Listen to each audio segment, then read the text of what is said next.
Hey Brooke, this is George Sterno, project manager with Red Rock Roofing, standing on top of 80 Naples Street here in Frederick, ready to do a quick roof inspection.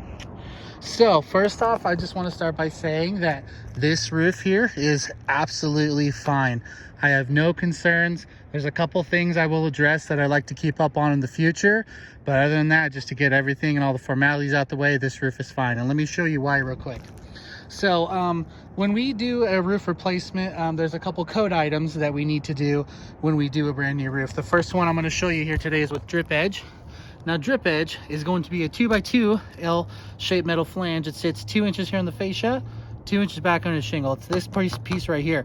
What it does is encapsulates the eaves and rakes of the home just like this, protecting you from wind-driven rain, ice dam runoff, and ultimately water migration. Like I said, this is code now.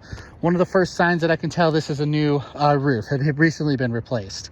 So that is good. We also have updated ventilation up here. These are Lamenco slant back 57 vents. So this is a lot better product than what we normally see. I don't have an example to show you because, well, here in Frederick and Firestone, all these roofs have been replaced since 18 because we had massive hail. So updated ventilation and adequate ventilation. I do like how they are spaced up here. A lot of times they'll just put 1, 2, and 3, and you can see the length of this ridge. So really not enough to adequately ventilate the attic space, but this one I have no problems with. The shingles underneath my feet feel very soft, which is good, which means the roof is breathing. Hot air is not able to stagnate in the attic here and make these shingles nice and crispy. Another thing I want to point out is we do have high profile ridge caps. Now these are a lot thicker, a lot more robust. Now the ridge on any roof system is what takes the brunt of the damage because it sits on the very top. So I do like it when homeowners take a proactive approach and put these things on. It gives you a lot better protection. So to kind of give you an idea of what the roof looked like during that hail season, we can just look right down here at this rain cap. You can see the indentations on there and see the amount of hail that we have gotten. Now, a lot of times the roof replacements, those caps are not replaced. It is more so of an HVAC thing. However, I can tell you that it is fine unless they absolutely just don't like the look of that.